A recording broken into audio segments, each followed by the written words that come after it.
नमस्कार दोस्तों, आज है महाशिवरात्रि। महाशिवरात्रि के पावन अवसर पर आप सभी को हार्दिक शुभकामनाएं।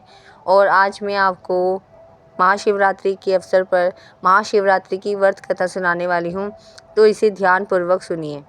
महाशिवरात्रि की व्रत कथा कुछ इस प्रकार है। प्राचीन काल में चित्रभानु नामक एक शिकारी था। पशुओं की हत्या करके वो अपने कुटुंब को पालता था। वो एक साहूकार का ऋणी था, लेकिन ऋण समय पर ना चुका सकने पर क्रोधित साहूकार ने उसको शिव मठ में बंदी बना लिया। संयोग से उस दिन शिवरात्रि थी। बंदी रहते हुए शिकारी मठ में शिव संबंधी धार्मिक बातें सुनता रहा। वहीं उसने शिवरात्रि व्रत की कथा भी सुनी। संध्या होने पर साहूकार ने उसे बुलाया और ऋण चुकाने के लिए पूछा, तो शिकारी अगले दिन सारा ऋण लौटा देने का वचन दिया। साहूकार ने उसकी बात मान ली और उसे छोड़ दिया। शिकारी जंगल में शिकार के लिए निकला, लेकिन दिन भर बंदी गृह में रहने के कारण वो भूख प्यास से व्याकुल था। सूर्यास्त होने पर वो एक जलाशय के समीप गया और वहां एक घाट के किनारे एक पेड़ पर थोड़ा सा जल पीने के लिए लेकर चढ़ गया। और क्योंकि उसे पूरी उम्मीद थी कि कोई न कोई जानवर अपनी प्यास बुझाने के लिए वहां जरूर आएगा। वो पेड़ बेल पत्र का था और उसी पेड़ के नीचे शिवलिंग भी थी, जो सूखे बेलपत्रों से ढके होने के कारण दिखाई नहीं दे रहा था। शिकारी को उसका पता न चला। भूख और प्यास से थका वो उसी मचान पर बैठ गया। मचान बनाते समय उसने जो टहनियाँ तोड़ी वे संयोग से शिवलिंग पर गिर गई। इस प्रकार दिन भर भूखे प्यासे शिकारी का व्रत भी हो गया और शिवलिंग पर बेलपत्र भी चढ़ गए। एक पहर रात्रि बीत जाने पर एक गृहिणी मिर्गी तालाब पर पानी पीने पहुंची। शिकारी ने धनुष पर तीर चढ़ाकर ज्यों ही प्रत्यंचा खींची, उसके हाथ के धक्के से कुछ पत्ते एवं जल की कुछ बूंदें नीचे बने शिवलिंग पर गिरी और अनजाने में ही शिकारी की पहली पहर की पूजा हो गई। मिर्गी बोली, मैं ग्रामीणी हूँ, शीघ्र ही प्रसव करूँगी। तुम एक साथ दो जीवों की हत्या करोगे, जो ठीक नहीं है।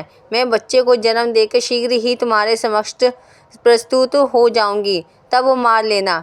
शिकारी ने प्रत्यंचा ढीली कर दी और मिर्गी जंगली झाड़ियों में लुप्त हो गई। कुछ ही देर बाद एक और मिर्गी उधर से निकली। शिकारी की प्रसन्नता का ठिकाना ना रहा। समीप आने पर उसने धनुष पर बाण चढ़ाया। कुछ बेलपत्र नीचे शिवलिंग पर जा गिरे और अनायास ही शिकारी की दूसरे पहर की पूजा भी हो गई। तब उसे देख मिर्गी ने विनम्रता पूर्वक निवेदन किया कि मैं थोड़ी देर पहले ऋतु से निर्वृत्त हुई हूँ, कामातुर विरहिणी हूँ, अपने प्रिय की खोज में भटक रही हूँ।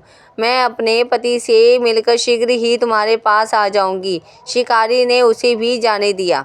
2 बार शिकारी को खोकर वो चिंता में पड़ गया। रात्रि का आखिरी पहर बीत रहा था, तभी एक अन्य मिर्गी अपने बच्चों के साथ उधर से निकली। शिकारी धनुष पर तीर चढ़ाकर छोड़ने ही वाला था कि मिर्गी बोली, मैं इन बच्चों को इनके पिता के हवाले करके लौट आऊंगी, इस समय मुझे मत मारो। शिकारी हंसा और बोला, सामने आए शिकार को छोड़ दूं, मैं ऐसा मूर्ख नहीं। इससे पहले मैं 2 बार अपना शिकारी खो चुका हूँ। मेरे बच्चे भूख प्यास से तड़प रहे होंगे। उत्तर में मिर्गी ने फिर कहा, जैसे तुम्हें अपने बच्चों की ममता सता रही है, ठीक वैसे ही मुझे भी इनकी फिक्र है। इसलिए सिर्फ बच्चों के नाम पर मैं थोड़ी देर के लिए जीवन दान मांग रही हूँ। मेरा विश्वास करो, मैं इन्हें इनके पिता के पास छोड़कर तुरंत लौटने की प्रतिज्ञा करती हूँ। मिर्गी का दीन स्वर सुनकर शिकारी को उस पर दया आ गई। उसने उस मिर्गी को भी जाने दिया। शिकार के अभाव से बेल वृक्ष पर बैठा शिकारी बेलपत्र तोड़ तोड़ कर नीचे फेंकता जा रहा था। उसकी तीसरी पहर की पूजा भी स्वतः ही संपन्न हो गई।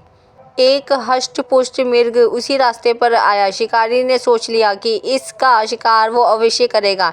शिकारी की तनी प्रत्यंचा देखकर मिर्गी विनीत स्वर से बोला, भाई, यदि तुमने उन्हें जीवन दान दिया है तो मुझे भी कुछ क्षण का जीवन दे दो। मैं उनसे मिलकर तुम्हारे समक्ष उपस्थित हो जाऊंगा। मृग की बात सुनते ही शिकारी के सामने पूरी रात का घटना चक्र घूम गया।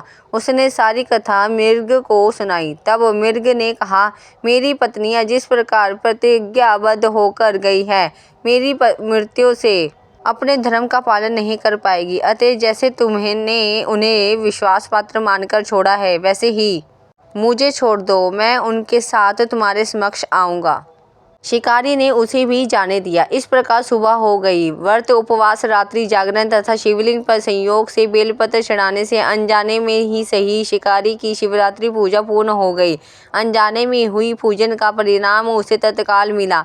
शिकारी का हिंसक हृदय निर्मल हो गया और उसमें भगवद भक्ति का वास हो गया।